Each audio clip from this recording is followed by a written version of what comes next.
The winter Lillian Shelton rode into Caldwell, Kansas on the back of a borrowed mule with nothing but a carpetbag, a fierce jaw, and 43 cents to her name, was the same winter that Clyde Kendrick had decided he was done with people altogether. It was December of 1878, and Caldwell sat right on the edge of the Kishom Trail like a man leaning over a cliff, loud, dusty, full of cattle drovers and gamblers and men who spent their wages as fast as the Longhorns spent their energy crossing the Red River. The town had a saloon that never truly closed, a general store that doubled as a post office, a livery stable that smelled exactly as one might expect, a schoolhouse that served 12 children on a good day, and a church that Reverend Aldous Finch insisted was the moral backbone of everything standing between Caldwell and complete ruin. It also had a sheriff named Walt Garvey, who was a decent enough man as long as you did not owe him money or cross him before noon. Lillian arrived on a Tuesday. She knew it was Tuesday because the mule had thrown a shoe somewhere outside of town, and she had walked the last 2 miles along a frozen rut of a road, counting her steps in her head, and she had lost track somewhere around 900, which meant she had simply begun counting the days of the week to keep from crying. She was 24 years old, recently widowed, though widowed was perhaps a generous word for what had actually happened, which was that her husband of 11 months, a man named Gerald Shelton, who had moved her from Missouri with promises of a farm and a future, had died of a fever in October without leaving her much of anything except the surname and the mule, which was not even technically hers. The mule belonged to a neighbor named Ezra Potts, and she had promised to return it before Christmas. She did not know anyone in Caldwell. She had chosen it because it was on a map that she had found folded inside Gerald's coat pocket, and because a woman at the general store in the previous town had told her that Caldwell was growing, which meant work, which was the thing she needed most in the world at that particular moment. The first thing she did when she arrived was tie the mule to the post outside the general store and go inside and ask if there was anyone looking for help. The man behind the counter was stout and pink-faced and wore a green apron that had seen better decades. His name, she would learn, was Harold Prout, and he was the kind of man who liked to talk more than he liked to listen. Help with what? He asked, squinting at her. Anything legal, she said. Cooking, cleaning, keeping books, mending, tending to animals. I am capable and I am not frightened of hard work. Harold Prout looked at her for a long moment. She was a woman of middle height, with dark hair that she wore pinned severely back from a face that was pretty in a serious sort of way, the kind of pretty that did not ask for compliments and would not particularly welcome them. Her coat was too thin for December, and her boots were cracked along the right sole, but she was standing very straight, the way people stand when they are determined not to let anyone see that they are frightened. You might talk to Clyde Kendrick, Harold said at last, though he said it with the kind of hesitation that suggested the advice was complicated. He runs the Kendrick spread about 4 miles east of town, ranch hand outfit, lost his housekeeper in October, and he's been making a mess of things ever since, or so I hear. Does Mr. Kendrick have a wife? She asked, because it was important to know these things before riding out to a man's property. Harold's pink face did something strange. No, he said. Clyde's wife passed 3 years back. Fever took her. He paused. He's a good man, he added, as though he felt the need to defend someone who was not present to defend himself. He keeps to himself. That's all right, Lillian said. So do I. She borrowed a horse from the livery. She had enough coins to cover 1 night's rental, and she planned to square the rest when she had negotiated wages, and she rode out east along the frozen road as the sun was beginning to lean toward the horizon. The Kansas plains in December were not beautiful in any conventional sense. They were enormous and empty, and the color of old straw, and the wind that moved across them had no sympathy for anything in its path. But Lillian had spent enough time in the Ozarks to understand that landscape did not owe you anything. It was simply there and you moved through it, and sometimes it broke you and sometimes it did not. She saw the ranch before she saw the man. It was a solid operation. She could tell that from the state of the fencing, which was in good repair, and the barn, which was large and well-maintained, and the main house, which was built from timber and stone and had a covered porch that faced west. There were horses in the paddock, and she counted at least a dozen cattle moving in the far field. A working spread. A real one. The man came out of the barn before she reached the gate. He was tall, the kind of tall that seemed to belong to the landscape, as though he had simply grown up out of the Kansas soil along with the prairie grass. He had dark hair under his hat, and a jaw that might have been carved from the same stone as the house, and he moved with the unhurried deliberateness of someone who had learned long ago not to waste energy on things that did not require it. He was 30 years old, though Lillian would not know that for some time. He was wearing a canvas jacket, and his breath was making small clouds in the cold air, and he was looking at her with the kind of expression that was not unfriendly, but was absolutely not open. "You Clyde Kendrick?" she asked, reining up at the gate. "I am," he said. "Harold Pruitt in town said you might be looking for a housekeeper." He looked at her for a moment without speaking. It was a thorough kind of look, not impolite, just measuring. "Harold talks too much," he said. "He does," she agreed. "But that doesn't mean he was wrong." Something shifted almost imperceptibly in his expression. It might have been the faintest beginning of something, though she could not have named it then. "What's your name?" he asked. "Lillian Shelton. I am a widow. I am capable of cooking, cleaning, keeping household accounts, and tending to most things that need tending. I do not require much, but I do require fair wages and a room of my own." He considered this. Behind him, from inside the barn, there came the sound of a horse shifting in its stall. "There's a room off the kitchen," he said finally. "Small but dry. I've got 3 hands, Otis Beale, Tom Curry, and a young fellow named Eddie Marsh. They bunk in the hands' quarters behind the barn. You cook for all of us, mornings and evenings, noon if we're not out in the field." "That's agreeable," she said. "Pays $7 a month," he said. "I would want 8, she said without blinking. He looked at her again, and this time there was something more definite in his expression. It might have been respect. 8, he agreed. She dismounted and he opened the gate, and that was how it began. The room off the kitchen was indeed small, but as he had promised, it was dry, and it had a stovepipe that ran from the kitchen range through the wall so that it held some warmth through the night.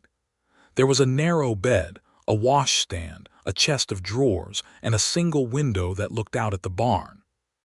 It was more than she had expected, and she allowed herself, once she had set her carpetbag on the bed, and was alone for the first time that day, a single moment of relief so intense that her knees went briefly unreliable.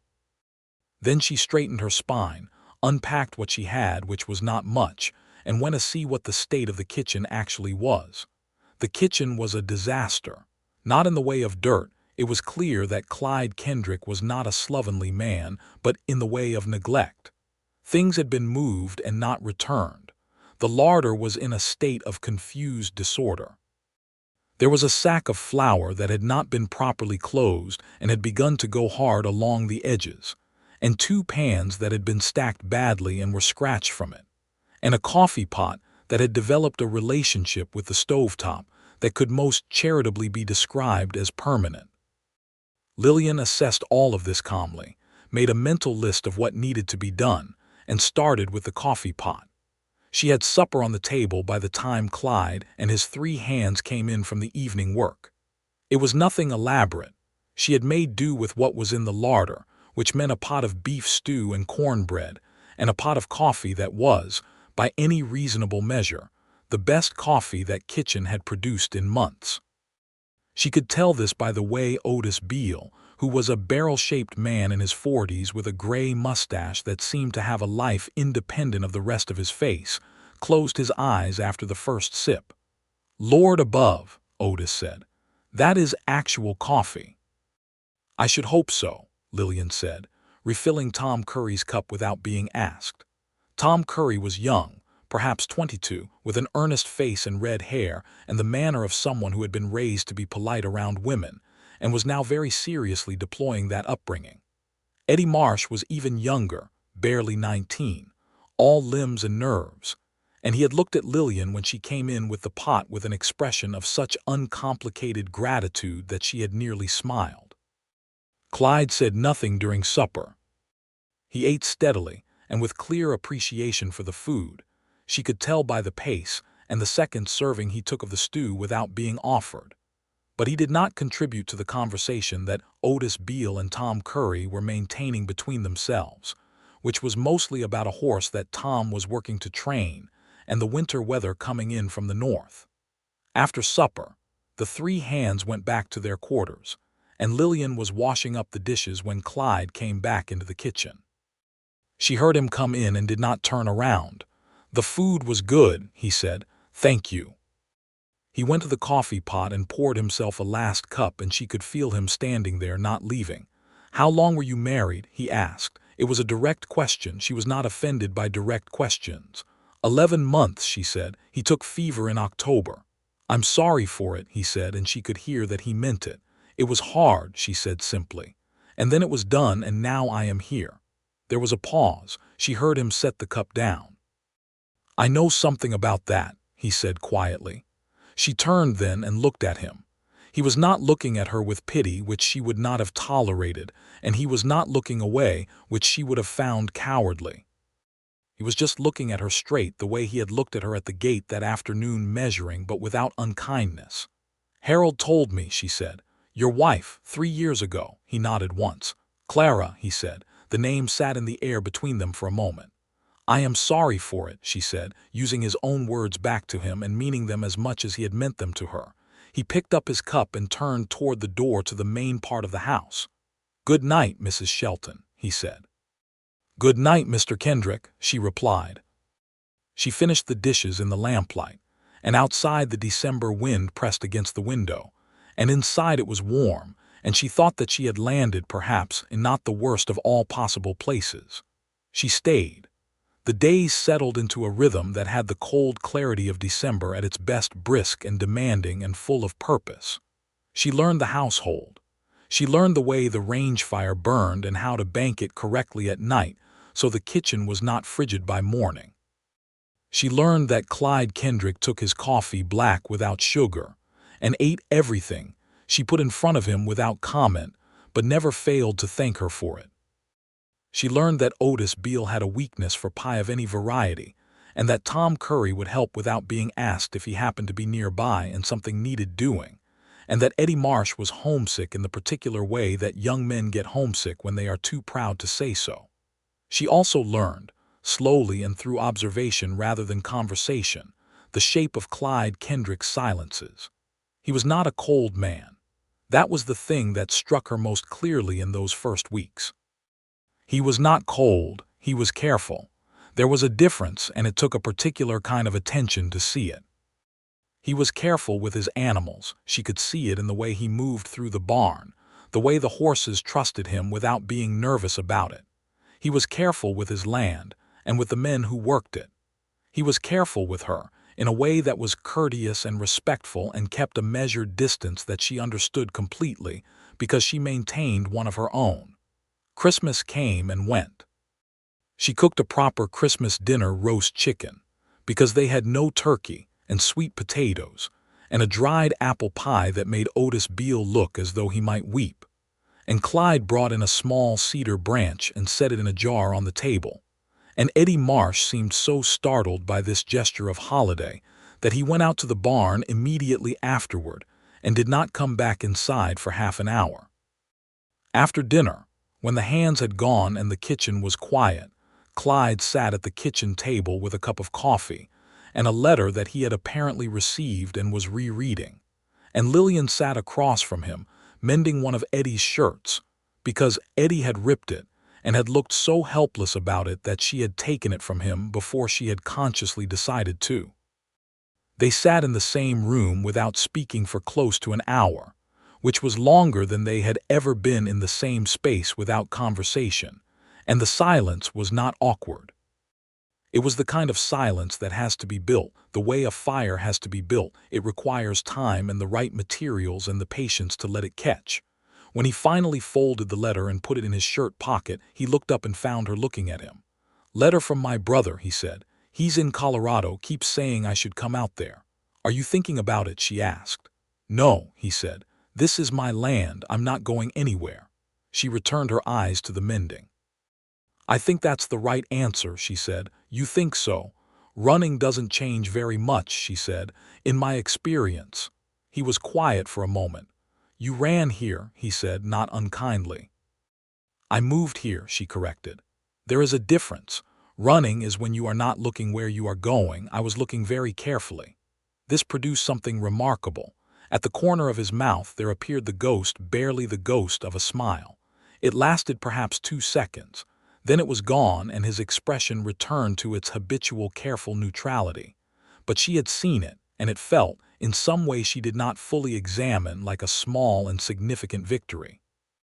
January arrived with a savagery that surprised even people who had lived on the Kansas plains all their lives. The temperature dropped into territories that made going outside a negotiation between necessity and survival, and the snow came in hard and sideways, and piled itself against the barn doors with something that felt like personal malice. For 3 days in the middle of the month, they were effectively snowed in, and the world contracted to the dimensions of the house and the short covered run to the barn. During those 3 days, Lillian learned more about Clyde Kendrick than she had in all the weeks before, because when a man is confined to a house, he cannot avoid conversation entirely. And Clyde, it turned out, was not a man who was incapable of talking. He was simply a man who had forgotten the habit of it. They talked about his ranch and how he had built it. He had come to Kansas in 1870, when he was 22, with 2 horses and $300 that his father had left him, and an absolute determination to build something that would last. He had bought the land cheap, which it had been in those years before the cattle trade had really found its stride, and he had worked it himself at first, 6 days a week, until he had enough of an operation to bring on Otis, who had been with him 8 years now. He had married Clara in 1873. She had been a schoolteacher from Ohio who had come west with her family and had, in Clyde's words, made up her mind about things very quickly, which Lillian suspected was the closest he would come to admitting that he had been swept off his feet. He did not say much more about Clara than that, not then, not all at once, but he mentioned her in the way people mention something that is real and present and permanent even in its absence, the way you mention a hill on the horizon. It's just there. It shapes everything. On the second evening of the snow-in, when the wind was shaking the windows and the fire was going strong in the main room where they had moved because it was warmer than the kitchen, he asked her about Missouri. She told him about the farm she had grown up on, which her father had worked, and that had gone to her brother after her father's death, because that was simply how things were done, even when the daughter in question had done as much of the working as anyone. She told him about Gerald Shelton, whom she had married at 23 because the options available to a woman in her circumstances were narrower than they ought to have been, and because Gerald had been decent enough and had seemed to believe genuinely in the farm he was planning, even if the believing had turned out to be the majority of what he had to offer. She did not say this bitterly. She said it the way she said most things, directly and without self-pity, as though she were simply reporting facts that happened to belong to her life. Clyde listened the way he did everything else completely. When she finished, he was quiet for a moment. "You've had a hard run of it," he said. "Some," she said, "but I am here now, and it is warm, and there is food, and I have useful work to do. That is not nothing." He looked at the fire. "No," he said, "it is not nothing." She would think about that moment often later, the way you think about the exact moment when water begins to move after being frozen all winter, so subtle you might miss it if you are not paying attention, but unmistakable once you have seen it. February came in quieter than January, which was a mercy, and by the middle of the month the worst of the winter seemed to be relenting. The days lengthened just slightly, the way they do in February, not warmly, not generously, but with the barest suggestion that something was changing. Lillian began to learn the property in a more thorough way, going out in the afternoons to walk the fence lines with Clyde when he went to check them, because she had found that she liked being out of the house, and she liked the way the plains looked in the pale February light, enormous and quiet and full of a particular stark beauty that she had not expected to find in them.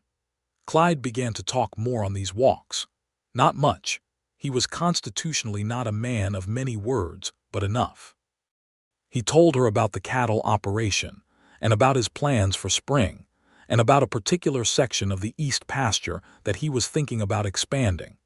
She asked questions, intelligent questions, because she had been raised on a farm and understood land management, even if the specifics of cattle ranching were new to her, and he seemed to appreciate the questions, seemed almost surprised by them, as though he had expected her engagement with the operation to be purely domestic.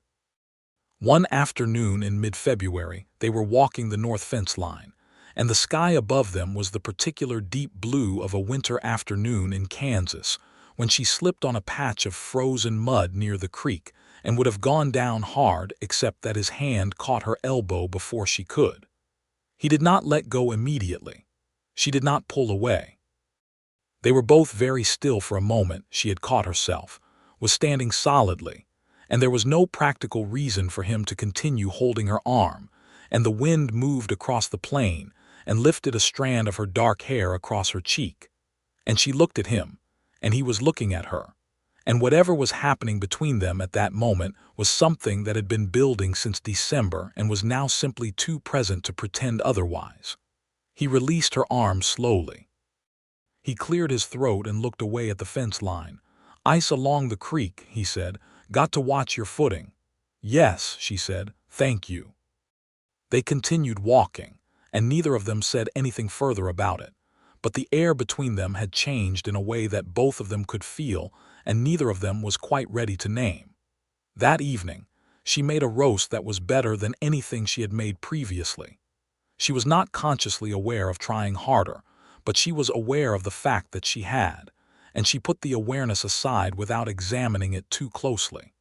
He told her it was the best roast he had eaten in years. She said, "You're easy to please." He said, "No, I'm not," and she thought about that for a very long time.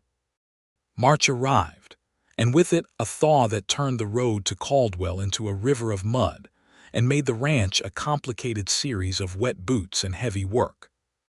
The cattle needed moving to different pasture as the winter grass showed its limits, and Clyde was in the field from before dawn until well after dark most days, and Lillian kept the household running and kept meals ready at whatever hour was needed, and found that she minded the long days less than she might have expected, because there was something satisfying about the rhythm of a working ranch in the spring turn, about being part of something larger than herself that was building and growing and moving forward. She also began, in March, to take an active interest in the accounts. She had found the account book in the kitchen dresser drawer where it had been shoved under a pile of old receipts, and she had opened it without particular intention, and had found herself deeply absorbed within 10 minutes, because the accounts were a mess, not dishonest, just disorganized. And she had a very orderly mind, and the mess was actively distressing to her. She was reorganizing the accounts at the kitchen table on a March evening when Clyde came in from the field, later than usual, and stopped dead when he saw what she was doing. "That's my account book," he said. "I am aware," she said, without looking up. "You have been overcharged by the feed supplier for 3 consecutive months, and you have a credit from the cattle buyer from last October that has never been applied." There was a silence. "How much of a credit?" he asked. $14.60, she said. Another silence. "I'll talk to Harold Pruitt about the feed pricing," he said, and sat down across from her. "You can take these notes," she said, sliding a sheet of paper across the table. "I have documented the discrepancies." He picked up the paper and read it. He read it carefully, the way he did everything. "You kept books before," he said. It was not a question. "My father's farm," she said. "And for a time I kept books for the dry goods store in our county before I married." He set the paper down. He looked at her with that direct, measuring look. "I would pay you additionally for this," he said, "if you would be willing to continue." "I would do it as part of what I already do," she said. $8 a month covers a great deal." "No," he said firmly. "It is additional work and it deserves additional pay. I will give you $10 a month if you will take over the accounts." She considered this. "That is fair," she said. He nodded. Neither of them moved for a moment. The lamp was burning between them on the table, and outside the March wind was warm for the first time since October, and there was something in the air that had nothing to do with the season. "Lillian," he said, and it was the first time he had used her given name, and the way he said it was careful, as though he were testing the sound of it, seeing how it sat. She looked up at him directly. "I want to say something," he said, "and I want to say it plainly because I do not know another way." "I appreciate plain speaking," she said. He put his hands flat on the table, a deliberate gesture as though he were steadying himself. "You have been here 3 months," he said. "And in 3 months the house has come right and the books have come right and He stopped. "I am glad you are here," he said. "More than glad. I find myself—" He stopped again. A muscle in his jaw worked. She waited. She had learned to wait for him. "I find myself thinking about things I had stopped thinking about," he said at last. "Plans, the future, what things might look like down the road." He was looking at the table rather than at her, and she could see that this was costing him something. "I am not a man who says things easily," he said, "but I wanted you to know." Lillian was quiet for a moment. Outside, somewhere on the plain, a coyote called once and was answered by another, and then there was nothing but the wind. "I find myself thinking about those things as well," she said quietly. He looked up then, and the expression on his face was something she had not yet seen on it, something open and uncertain and almost young and entirely genuine. "I don't want to rush anything," he said. "You've had a hard year, I know that." "You have had 3 hard years," she said. "I know that." He was quiet. "We do not have to rush anything," she said, "but I wanted you to know that I am open to where things might go." He nodded slowly. He picked up the sheet of paper with the account discrepancies on it, and then set it down again without looking at it. "All right," he said. "Then we'll see where things go." "All right," she agreed. And that was how that conversation ended, practically and quietly, and with the lamp between them on the table. And yet it felt to Lillian, when she lay in her small room that night listening to the March wind warming outside her window, as though something enormous had shifted on its axis. April changed everything with the pure enthusiasm of a Kansas spring that has been pent up all winter and is now releasing itself in every possible direction simultaneously.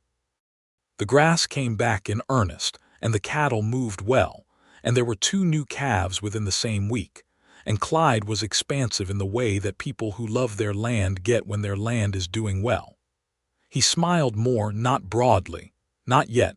Clyde Kendrick did not yet smile broadly, but more than she had seen in December, and the difference was noticeable and important to her.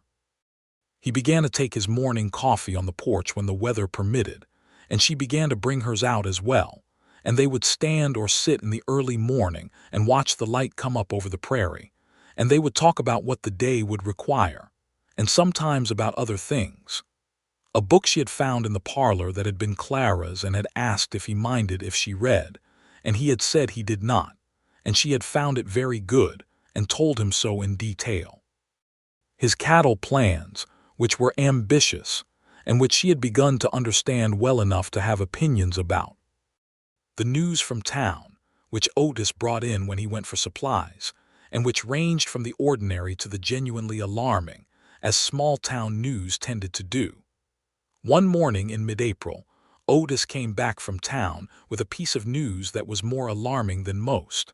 A man named Varden Cole had arrived in Caldwell and had been asking around about available land in the area. Varden Cole, Otis reported, was a man with money and a reputation that preceded him from down south, a cattle baron of the sort who had a history of making his neighbors uncomfortable by various methods, some legal and some considerably less so. Clyde's face went still when he heard this. Not alarmed, Clyde did not alarm easily, but watchful. He asked Otis a number of specific questions about what Cole had been asking, and who he had been talking to, and Otis answered what he could. Later, when the hands had gone back to work, Clyde told Lillian more. Varden Coal had operated in the southern part of the state before this, and had been involved in at least 2 disputes over land that had ended in ways that were convenient for Coal and unfortunate for the other party. He had not been charged with anything, because men with money rarely were, but his reputation among working ranchers was clear. "He will not find it easy here," Clyde said. "Do you have all your papers in order?" Lillian asked. He looked at her. "The deed," he said. "Yes," she said, "and water rights and any grazing agreements, all of it, have it organized and accessible." He was quiet for a moment. "You are practical," he said. "Someone has to be," she said. "I have someone who can help with the legal side," he said. "There is an attorney in Wichita I have dealt with before. I'll write to him." "That is also wise," she said. He looked at her for a long moment, and what was in his eyes was something she had begun to recognize, something warm and certain and decided, the look of a man who has made up his mind about something important and is at peace with the making. "Lillian," he said. "Yes." "I would like to court you properly," he said, "if you are agreeable to it." She looked at him, and the April morning was full of birdsong and the smell of new grass and the warmth of a sun that had finally remembered its job, and she felt something loosen in her chest that she had not fully known was tight until it released. "I am agreeable to it," she said. He nodded, and there was a color in his face that she had not seen before, and that pleased her enormously. "Good," he said, with a gravity that was so absolute it was nearly endearing. "Good." The courting was, like everything Clyde Kendrick did, unhurried but unmistakable. He brought her wildflowers from the creek bank, which he presented with a formality that made her want to smile. He asked her to accompany him to Sunday services at Reverend Finch's church, and she sat beside him in the pew while Reverend Finch preached at considerable length about the virtues of industry and perseverance, and she was aware at all times of the warmth of Clyde's arm beside hers, and she thought that warmth was one of the best things she had felt in a very long time. The people of Caldwell, of course, noticed. Caldwell was a town of several hundred souls, and several hundred souls in a small place notice everything, and Lillian was aware of the noticing without being particularly troubled by it. Harold Prout gave her an approving look when she came into the general store. Reverend Finch said, with the subtlety of a sledgehammer, that it was a fine thing to see Clyde coming to services regularly again. Mrs. Alderton, who ran the boarding house on Main Street and was the chief social authority in Caldwell, invited Lillian to the weekly sewing circle with a pointed emphasis that conveyed she considered the invitation a significant gesture. Lillian went to the sewing circle. She was not particularly interested in social politics, but she was practical about them, and she found, somewhat to her surprise, that she liked the women there, rough and direct and funny in the way that women on the frontier tend to be, stripped of the kinds of pretensions that are hard to maintain when you are doing real work in a hard land. There was a woman named Bess Hooper who ran the post office and had opinions about everything that she expressed loudly and without apology, and a quiet woman named Maria Castillo who had come up from New Mexico with her husband and whose embroidery was so beautiful that it made the others fall silent when she held it up, and a young woman named Agnes Ferry who had arrived from the East the previous year and was still finding her footing, but did so with a cheerful determination that Lillian respected. In May, Varden Coal made his first official move. He sent a letter through his attorney claiming that a section of the Kendrick East pasture, the section Clyde had been planning to expand into, was subject to a land dispute based on a surveying irregularity from 1871. The letter was careful and legal in its language, and it was almost certainly, Lillian suspected when she read it, the opening move in a longer game. Clyde read the letter twice, folded it, and put it in his shirt pocket. He was very quiet. "Write to your attorney today," Lillian said. "I intend to," he said. "I will help you with the letter," she said. 2 sets of eyes. He looked at her, and what was in his eyes was a combination of the warmth she had come to know and something else, a recognition of something, as though a piece had clicked into place. "Yes," he said. "All right." They sat at the kitchen table that evening and wrote the letter together. She would suggest a phrase or a point, and he would refine it or agree, and the letter that resulted was thorough and specific and left no ambiguity about the fact that Clyde Kendrick had documentation of every square inch of his property and intended to defend it fully. She folded the letter and sealed it herself. "We will get through this," she said. He was looking at her in that way he had. "We?" he said quietly. "Is that presumptuous of me?" she asked. "No," he said. "I like it very much." The attorney in Wichita, a man named Beaumont, wrote back promptly and confirmed what Clyde had believed. Cole's claim had no solid legal footing, but it would require documentation to contest and might require a hearing. Beaumont advised gathering every piece of original survey documentation available. Lillian found the original survey papers. They had been in a wooden box under Clyde's bed. He had known they were somewhere. He just had not known precisely where, which was the kind of domestic disorganization that she had been quietly addressing since December. She brought the box to the kitchen table and they went through everything together, and she organized it methodically, and when it was done she had a complete file that any county judge would find comprehensible. Clyde looked at the organized file and then looked at her, and he was not a man who wept. She had gathered that, but there was something in his expression that was close to overwhelmed. "I don't know what I would do without you," he said. She was aware that this was not a small thing for him to say. "You would manage," she said. "You were managing before I came." "Barely," he said. She smiled, a real smile, the kind she did not deploy often because she was careful with them. His face changed entirely when she smiled, she had noticed. Something in him seemed to come toward the light. "Clyde," she said. "Yes. I am very happy here," she said. "I want you to know that." He was quiet for a long moment. Then he reached across the table and put his hand over hers, and it was deliberate and it was warm and it meant everything he was not saying, which she could hear perfectly. "So am I," he said, for the first time in a long while.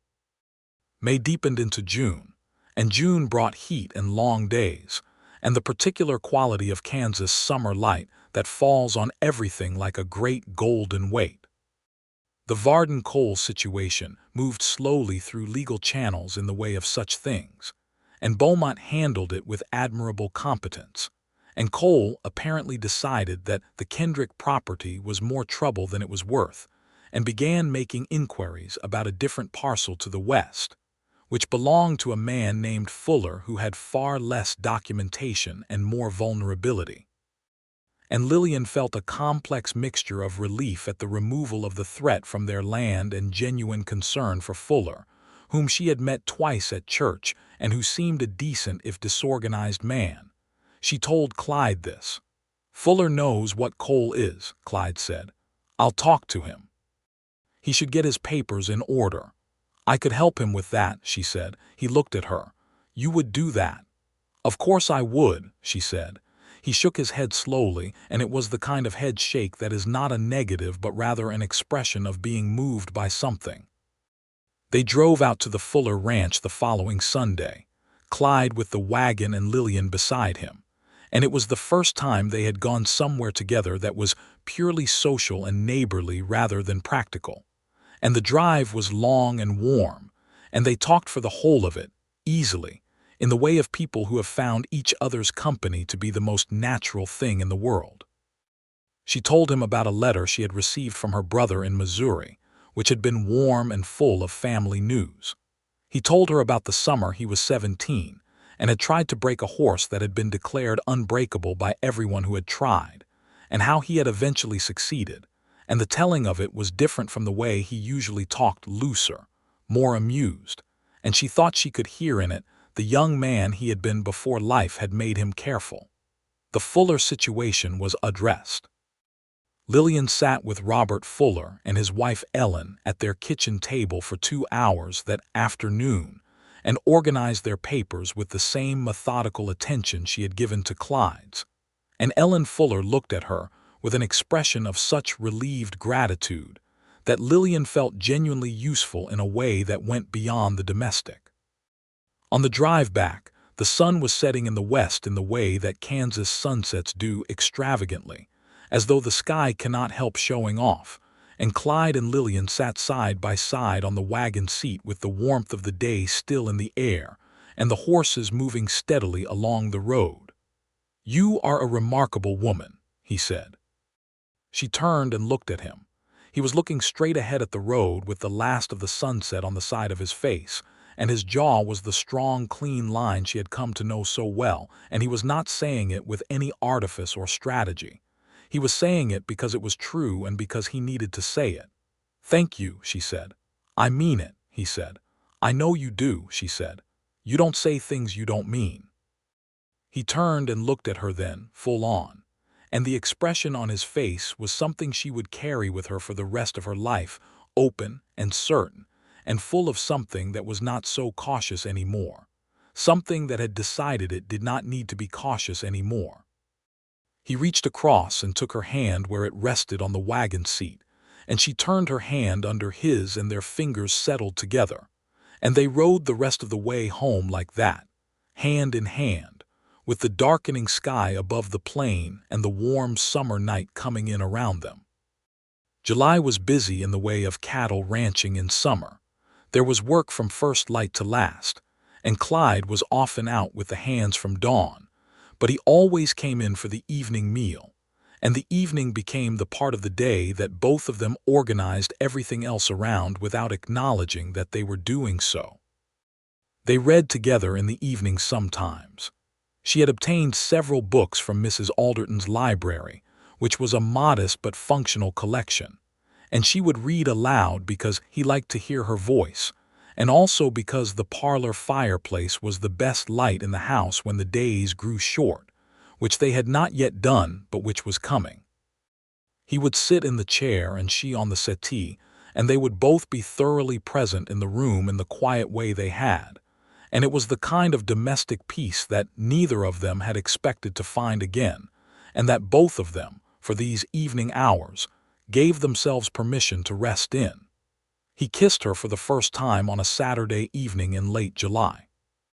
They had been sitting on the porch after supper, watching the heat lightning on the northern horizon, the kind of summer lightning that has no thunder, that just moves silently across the sky in sheets and curtains of pale light, and she had said something about how it was like watching a conversation happening too far away to hear, and he had turned to look at her, and the way he looked at her was the way she had been waiting, she realized in that moment, for someone to look at her for a very long time. He leaned in slowly, giving her every opportunity to move away, and she did not move away, and he kissed her very gently, and she put her hand on his jaw in the way she had not permitted herself to imagine doing and felt the muscle there, the warmth of him, and the kiss was brief, but it was the most intentional thing she had felt in years. When he pulled back, he was looking at her with an expression that was almost wondering. "I have wanted to do that," he said, "since February." She laughed a real laugh, surprised out of her.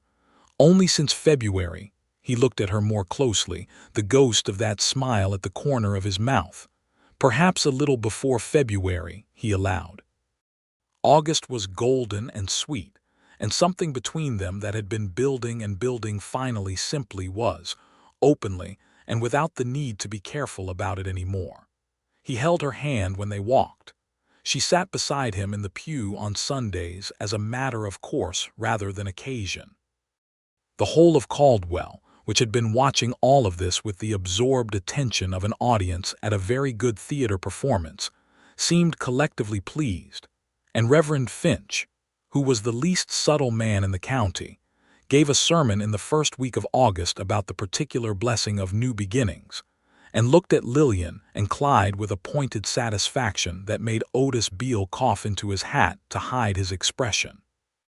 On a warm evening in late August, they were sitting on the porch as they often did, and the stars were beginning to come out over the prairie, and the air smelled of grass and heat, and the faint perfume of the wild roses that had somehow established themselves along the east fence, and that Lillian had decided she would not pull up.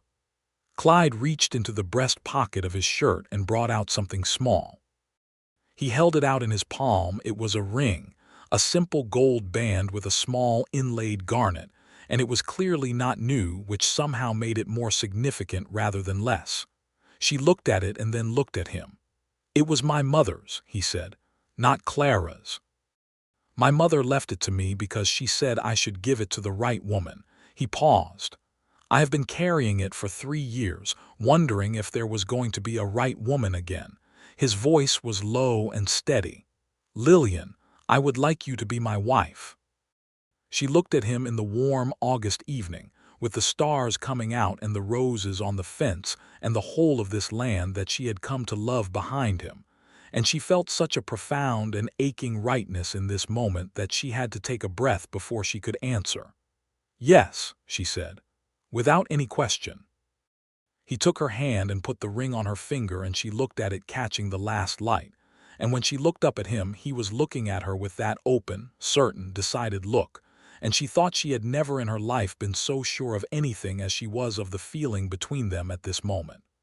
"I was thinking," he said carefully, "that we should wait until spring. Give things proper time. Do it right."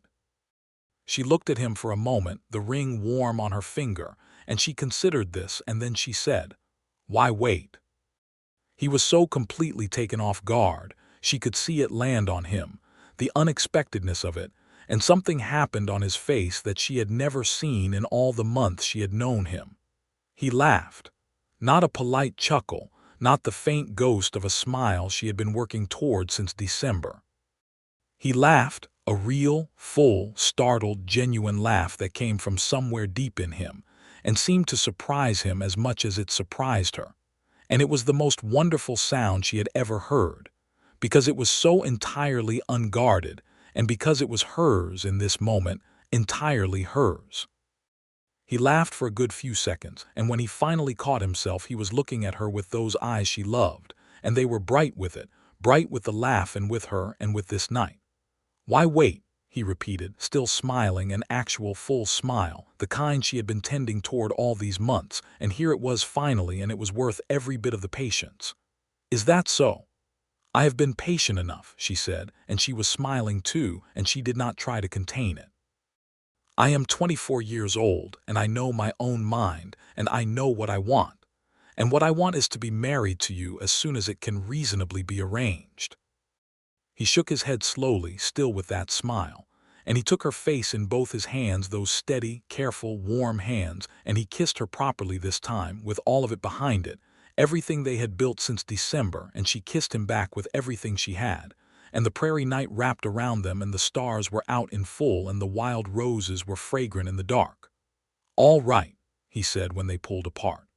"All right, then, as soon as it can reasonably be arranged." "Thank you," she said. He laughed again, softer this time, wondering. "I don't think I've laughed like that in 3 years," he said. "I know," she said. "I noticed." He looked at her, and his thumb moved along her cheekbone in a gesture that was so gentle it made her chest ache. "I love you," he said. It was the first time either of them had said it, and he said it the way he said everything important, plainly, directly, and with complete conviction. "I love you," she said. "I have been working up to saying it for quite some time." "Have you?" he said. "Since February at minimum," she said. He laughed again, and she thought that this was now her greatest achievement. Making Clyde Kendrick laugh like that, freely and without calculation, was better than the accounts and better than the legal papers, and better than anything else she had accomplished in 24 years.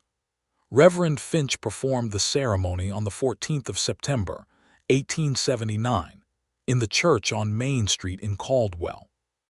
It was a Saturday, and the weather was the kind of early September weather that Kansas sometimes produces, as though in apology for July, golden and mild, and clear in a way that seems almost theatrical. The church was full, because Caldwell was not a large town, and everyone in it came to everything, but it was full in a warm way, in the way of a community that is genuinely pleased by what it is witnessing. Otis Beale sat in the front row looking as though he might burst with some benevolent emotion, and Tom Curry had polished his boots to a degree that suggested he understood the occasion, and Eddie Marsh had combed his hair so emphatically that it had developed a life of its own. Bess Hooper from the post office was seated with Maria Castillo and Agnes Ferry, all three of them in their Sunday best. And Harold Prout was there with his wife, looking pink and satisfied in the way of a man who feels he has been indirectly responsible for something good. The Fullers were there, Robert and Ellen, with their 3 children, and Ellen Fuller caught Lillian's eye as she came down the aisle and gave her a look of such simple, warm happiness that Lillian felt it straight in her heart. Clyde stood at the front of the church in a dark coat that she had not seen him wear before, and that fit him very well. And when she appeared in the doorway in the dress she had made herself from good dark blue wool that Mrs. Alderton had helped her choose, he looked at her the way she had come to know so well, and also in a way that was entirely new, more open than she had seen him even on the porch in August, as though all the last reserves of his carefulness had been set down. She walked up the aisle and stood beside him, and he took her hand, and she felt the solidity of him beside her, the warmth and the certainty of him, and she thought, here, this is here. Reverend Finch spoke at his usual length, but she did not mind it. When they exchanged the vows, Clyde's voice was low and steady and deliberate, each word placed with care, and she thought that was exactly right, that he was the kind of man whose vows meant something because everything he said meant something. When it was done and Reverend Finch declared them married, and Clyde bent and kissed her in front of the entire population of Caldwell, there was a sound from the pews that was somewhere between a sigh and a cheer, and Otis Beale said something loudly in a voice that cracked on the last word, and even Tom Curry, who was generally composed, was blinking at the ceiling. Outside in the September afternoon, with the golden light on everything and the prairie opening up on all sides, Clyde stood with her hand in his and looked out at his land, their land, and she stood beside him and felt what she had felt that first December evening in her small room, the sense of relief, of rightness, but magnified now to something vast and luminous. Satisfied, he asked her. Completely, she said. No regrets about not waiting for spring. He asked, and there was the smile, that full, real smile that she had worked so hard for. Not a single one, she said. Were you expecting to wait for spring? I was, he admitted. Then you said why wait, and he stopped, and the smile deepened. I couldn't think of a single argument. Good, she said. He turned to face her fully with the September sun on both of them and the whole of their life ahead, and he said quietly, just for her, thank you for coming to Caldwell on that mule. She laughed. It was Ezra Potts's mule, she said. I returned it before Christmas. You did, he said. I remember. You noticed. I notice everything about you, he said simply. I have from the start. The reception was held at the ranch, because the ranch was large enough for it, and because Caldwell knew how to do a proper celebration when the occasion warranted, which this clearly did. There was a fiddle player named Jennings from 2 ranches over who could play anything from a hymn to a reel, and Otis Beale produced a bottle of whiskey that he had apparently been saving for a significant occasion, and someone had baked a cake that was 4 layers, and was by common consensus the most ambitious cake Caldwell had seen in recent memory. Lillian danced. She had not danced in years, and she had forgotten how much she liked it, and Clyde danced with her because she wanted to, and he was not a natural dancer, but he was a determined one, and she did not care at all about the quality and cared enormously about the fact. They danced twice, and on the second dance he had found the rhythm well enough that it was simply lovely, turning slowly in the September evening with the fiddle singing and the stars coming out and everyone around them happy. Later, when the guests had gone and the ranch was quiet and it was just the 2 of them in the house that was now completely theirs together, she stood at the kitchen window looking out at the prairie in the night, and he came and stood behind her and put his arms around her, and she settled back against him. How do you feel? He asked. As though everything that happened before was leading here, she said. I know that might sound no, he said. I understand it exactly. She turned in his arms to face him, and the lamplight was warm on both of them, and she looked at him, at all of him, at the strong jaw and the dark eyes and the careful mouth that she was responsible for learning to smile, and the whole enormous steadiness of him. I am very glad I walked into Harold Prout's store, she said. So am I, he said. Every single day. He kissed her forehead and then her cheek, and then, very slowly, her mouth. And outside the Kansas night was enormous and full of stars, and inside the house was warm and theirs, and all of it was real and solid and good. The autumn that followed their marriage was the most beautiful season Lillian could remember, though she was aware that her perception of it was colored by happiness, which makes all seasons better. She threw herself into the life of the ranch with the full engagement she had previously been holding slightly in reserve. Not that she had been holding back, but there is a difference between working for someone and working in partnership with them, and the partnership was something she felt in every part of every day. She expanded the kitchen garden that had existed in a modest, somewhat neglected state along the south side of the house, and put in the kind of fall crop that would carry them well through the winter. She and Clyde went together to the cattle sale in Wichita in October, and she sat with him through the negotiations and observed and asked intelligent questions afterward, and he told her everything, holding nothing back, treating her judgment as a genuine resource. In Wichita, she saw things she had not yet seen, the full sweep of the cattle trade in operation, the scale of it, the money that moved through it, the enormous social complexity of a larger town. She also saw things that sat less comfortably with her, the treatment of the men who did the lowest paying and hardest work, many of them black men who had come west after the war and were building lives in a landscape that had its own particular injustices, and the way those injustices operated quietly but pervasively. She said so to Clyde on the drive back. He was quiet for a moment. "I know," he said. "It is not right. Otis told me that your ranch has always paid every man the same rate for the same work," she said. "It has," he said. "Always will." She reached across and put her hand on his arm. "That matters," she said. He covered her hand with his. "It is the least of what ought to be different," he said. "But it is what I can do." She thought about this for a long time, the big sky of the October plains above them as the wagon rolled home, and she felt the weight of the world that existed around their private happiness, which was real and must not make one blind to what surrounded it. She thought that what Clyde had said was exactly right, that you did what you could do, clearly and without excuses for the rest. November came, and with it the first real cold of the season, and the first indication that life at the ranch was expanding in the most fundamental possible way. She was certain by mid-November, and she told Clyde on a Sunday evening by the fire, quietly and directly in the way she told him everything. He went very still. She watched him take it in.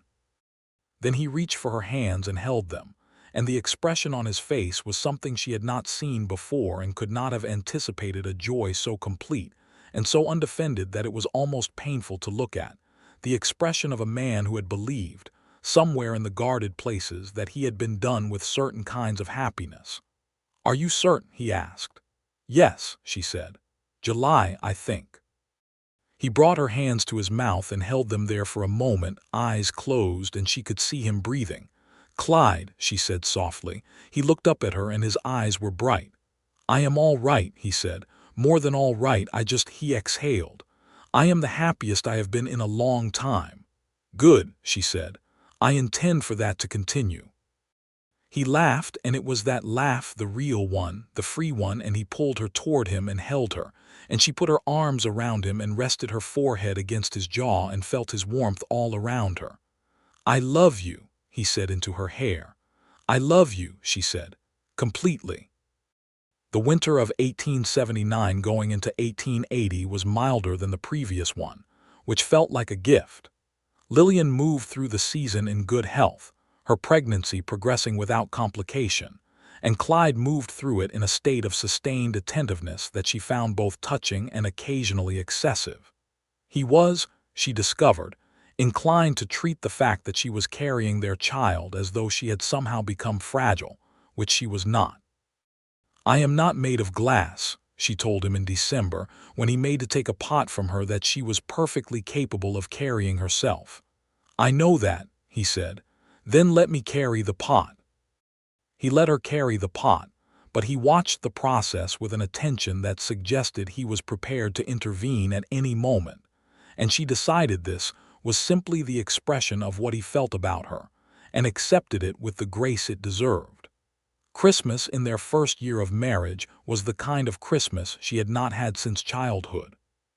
Clyde cut a proper cedar tree from the creek bottom and brought it into the parlor, and she decorated it with the ornaments she had made from scraps, and from some ribbon and small things she had found, and the room was warm with the smell of cedar and the fire. And Otis and Tom and Eddie came in for Christmas dinner, which was, she had to say, one of the better meals she had ever produced. A goose that Clyde had acquired from a farmer 3 miles west, and roasted root vegetables, and 2 pies. And a pudding that Bess Hooper had given her the recipe for, and that she had made with careful attention. After dinner, when the hands had gone and she and Clyde were sitting by the fire, he gave her a gift that he had wrapped in brown paper and tied with a piece of red ribbon. Inside was a journal leather-bound with her name on the cover, L. Kendrick, it said, in the tooling, and inside the front cover he had written in his careful, economical hand, "For your thoughts and plans and all the things you know that I want to learn." She looked at this for a long time. "Clyde," she said. "You write well," he said simply. "You should have somewhere to write." She looked up at him, and she was determined not to cry because she was not a person who cried easily, and she managed it, though it required some work. "This is the most thoughtful thing anyone has ever given me," she said. He looked pleased in that contained way of his. "Good," he said. She gave him a book, a proper one, a surveying and land management manual that she had ordered through Harold Prout's store from the catalog, because she had noticed him working through a difficult fencing calculation by hand one evening, and thought he would find it useful. He opened it and read the first chapter right there at the fire with the attentiveness he brought to everything, and she sat beside him with her journal on her knee and wrote the first entry, which was simply, "I am home," and she thought that no 3 words had ever been so exactly right. The spring of 1880 was tender and green and full of the kind of anticipatory energy that precedes a birth, everything growing, everything reaching toward what it was becoming. Lillian felt well through April and into May, moving more slowly now but with the same deliberate competence she brought to everything, and Clyde had written to the doctor in Wichita, a woman named Dr. Helena March, whose practice had been the subject of considerable local controversy when she had established it 3 years previously, and who was by all accounts an excellent physician, and arranged for her to be in Caldwell for the expected arrival. Dr. March came and stayed at the boarding house and visited the ranch twice in the week before the birth, and Lillian liked her immediately with the recognition of one practical, capable, unsentimental woman for another. They talked for 2 hours on the second visit about medicine and about the state of women's health care on the frontier, which Dr. March had opinions about that were informed and sharp, and which Lillian found deeply interesting. Clyde sat on the porch during most of this visit and let them talk, and when Lillian mentioned this afterward, teasing him gently about his exclusion from the conversation, he said that he was perfectly happy anywhere that let him know the 2 most competent women he had ever encountered were in the same room. "That is a very good answer," she told him. "I am a good husband," he said, with a solemnity that was the closest he got to playful, and she loved him for it absolutely. Their son was born on the 15th of June, 1880, just as the summer was beginning to take hold of the plains. He arrived in the morning when the light was coming through the bedroom windows in long bars, and when Dr. March put him in her arms he was red and furious and perfect, and Lillian held him and felt the weight of him and thought that she had never understood before, not fully, what it meant to love something so much it was frightening. She had decided already, they had decided together, that he would be named James, after Clyde's father, James William Kendrick. She held him and said his name quietly while Clyde stood at the bedside, one hand on her shoulder, looking at his son with an expression of such complete and open joy that it made her heart feel too large for her chest. "Hello, James," Clyde said. His voice was very quiet.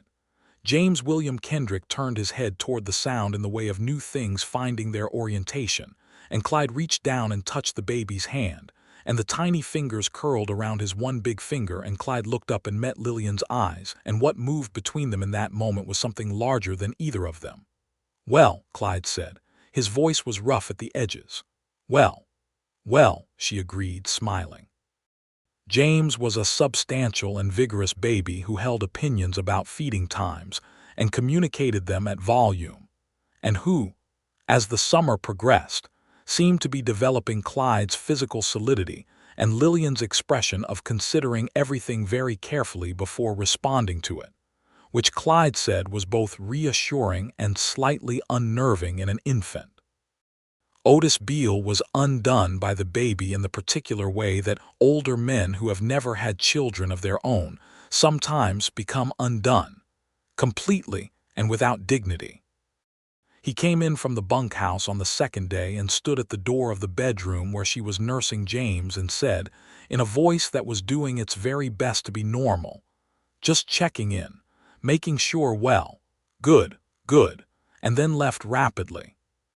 Tom Curry was gentler about it, asking carefully if there was anything he could do to be useful, and Eddie Marsh, who was now 20 and much less nervous than he had been the year before, looked at James with the expression of someone reassessing entirely what he had thought he knew about the world.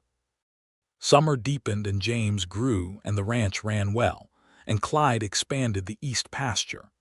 The situation with Varden Cole had been definitively resolved through the courts in early spring, with Cole's claim dismissed and Cole himself apparently moving his attentions to a different part of the territory. And the additional pasture meant more cattle, which meant the operation was growing in exactly the direction Clyde had always intended it to grow. Lillian returned to the accounts as soon as she was well enough to sit at the kitchen table with them, which was perhaps sooner than some people would have advised, and she found the numbers in order because she had organized them so thoroughly before James's arrival that even the intervening months had not disrupted the system. She also found, in the August accounts, a figure that suggested a very good year indeed. She showed Clyde the figures one evening, James asleep in the cradle that Clyde had built himself from the good pine he had cut in the fall and shaped through the winter evenings without telling her what it was for, just working quietly in the barn while she knitted in the parlor. "That is a good year," he said, looking at the figures. "It is," she agreed. "I have some thoughts about what to do with the surplus." He looked at her with that particular expression, the one that meant he was fully listening. "The schoolhouse," she said.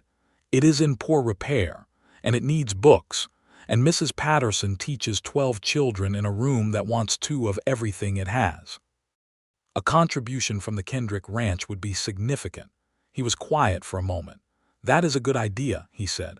"Also," she said, "I believe we could improve the road between here and the Fuller ranch. If we shared the cost with Robert Fuller, it would benefit both operations." "Also a good idea," he said. "And I think we should pay Otis more," she said. He smiled at this.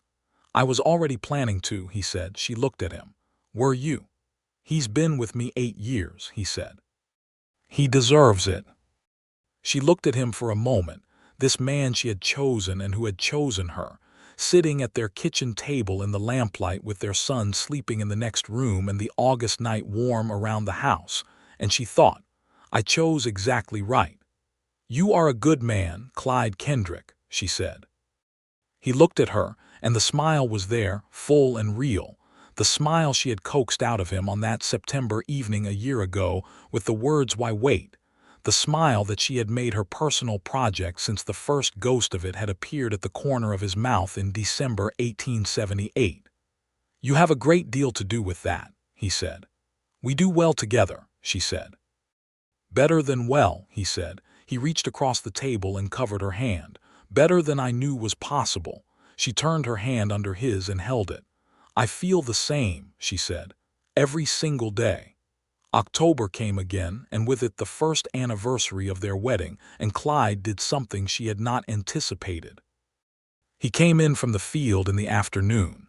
She heard the horse in the yard and looked up from the bread she was making, And when she came to the kitchen door, he was standing on the porch holding a bunch of late-season wild asters that were purple and gold, the last flowers of the year. She looked at him holding those flowers, this tall, solid man who had once decided he was done with people, and who had been so entirely and thoroughly changed, and she felt something in her chest that was enormous and certain and permanent. "Happy anniversary," he said. She took the flowers and she kissed him on the porch in the October afternoon, while James napped inside, and the horses moved in the paddock, and the Kansas plains stretched away on all sides in their autumn colors. And she thought that she had been wrong that first December evening, when she had told herself that she had landed in not the worst of all possible places. She had landed in the best possible place. She had simply not known it yet. The years that followed were full and various and real. The ranch grew under their combined management into one of the more successful operations in the county, not extravagantly large but solid and well-run, and with a reputation that meant something. Clyde's judgment with cattle was excellent, and Lillian's ability to see clearly through numbers and logistics gave him a partner in planning that he had not had before and that he valued enormously. They worked as a genuine partnership in every sense of the word, and the people of Caldwell came to understand that when you dealt with Clyde Kendrick you were also, in some practical and important way, dealing with Lillian Kendrick, and that this was not a complication but a benefit. Otis Beale stayed. He would stay, it seemed, until he could not any more, which Lillian hoped was a very long time away. Tom Curry married Agnes Ferry in the spring of 1881, which surprised no one who had been paying attention at the sewing circle, and they set up a small spread of their own 10 miles north, with Clyde's considerable help and blessing.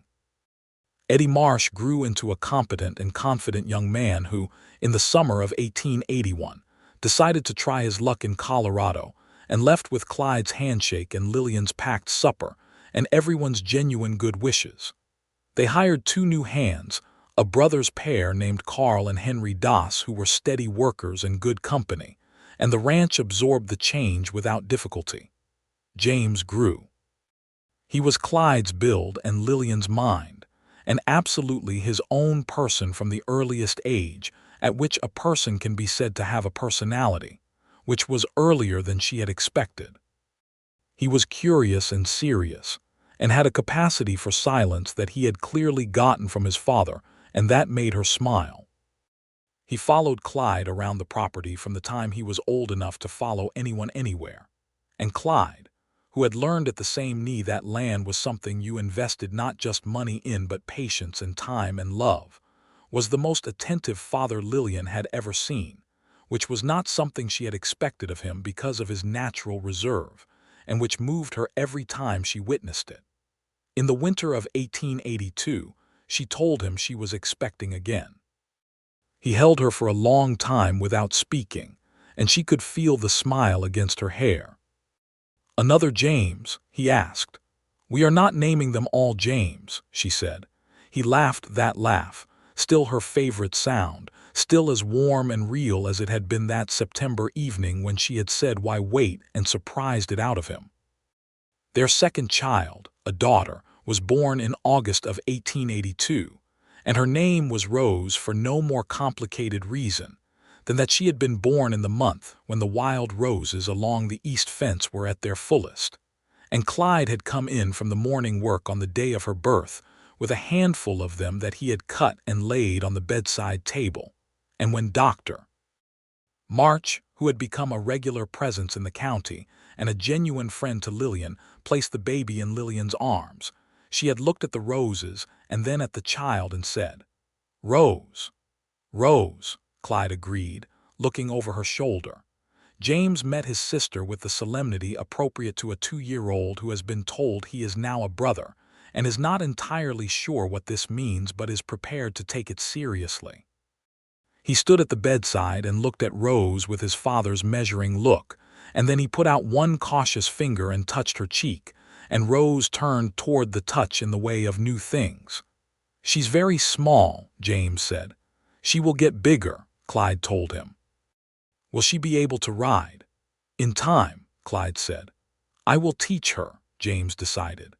Lillian looked at Clyde over the top of James's head, and Clyde was looking back at her, and the expression he wore was the one she loved best of all, the full open warmth of it, the smile that was in his eyes as much as anywhere, the look of a man who is exactly where he has chosen to be and would not be anywhere else. By the time Rose was walking, and James was following his father through the spring pasture learning the names of all the cattle, Caldwell had grown and changed in the way of western towns that have found their footing: more buildings, more families, a proper school now with 2 rooms and 2 teachers, a newspaper that Harold Prout's nephew had started, and a growing sense of permanence that had not always been present in the early years of the cattle trade. The Kishom Trail itself was changing. The long drives were becoming less dominant as the railroads pushed further west and cattle could be shipped more locally, and there was much debate among the ranchers about what this meant for the future of the operations that had been built around the drive economy. Clyde watched this and planned and adjusted, as he had always done, with the steadiness that was his particular form of intelligence.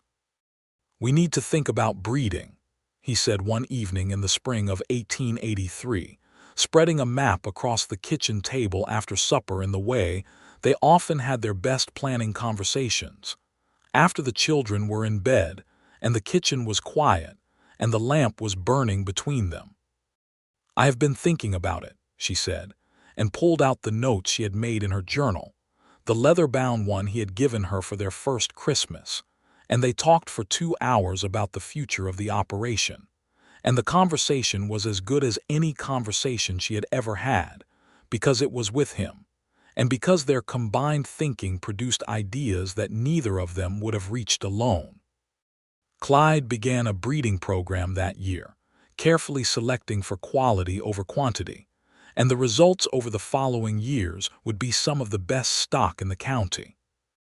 Lillian ran the books with the mastery that comes from doing something perfectly for years, and the accounts of the Kendrick Ranch were a model of clarity.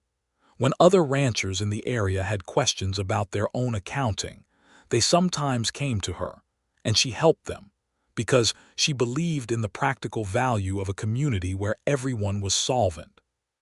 She began writing, too, properly, not just in her journal but for the newspaper, a series of pieces about household management on the frontier that Harold Prout's nephew published with enthusiasm, because they were well-written and practical, and the women of the county responded to them with letters to the editor that were uniformly positive. She wrote about food preservation and account-keeping, and the management of a household in conditions that required real ingenuity, and she wrote about the women she knew, Bess Hooper and Maria Castillo and Ellen Fuller and Dr. Helena March, with the attention and respect they deserved. Clyde read every piece. He never said much about them, but he kept them, she found. One afternoon when she was looking for something in the parlor, a neat stack of newspaper pages in the cabinet, and when she looked more closely she realized it was every piece she had written in order, carefully kept. She did not mention this to him directly. But that evening, when he came in and found supper and her at the table with her coffee and her journal, she looked at him with what she knew was a transparent expression, and he looked back at her with a small, contained smile, and nothing was said about it, and everything was understood. In the fall of 1884, when James was 4 and Rose was 2, they drove together into Caldwell on a Saturday for the autumn fair that had become a tradition in the past few years. A proper small-town fair, with a competition for the best baked goods that Lillian entered with her apple pie.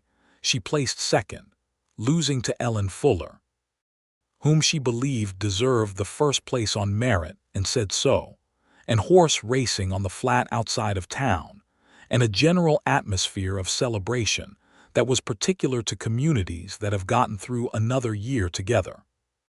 James rode on his father's shoulders through most of it, and Rose rode on Lillian's hip, and they moved through the fair with the particular pleasure of 2 people who are fully present in their life together, who know what they have and are not taking it for granted for a single moment.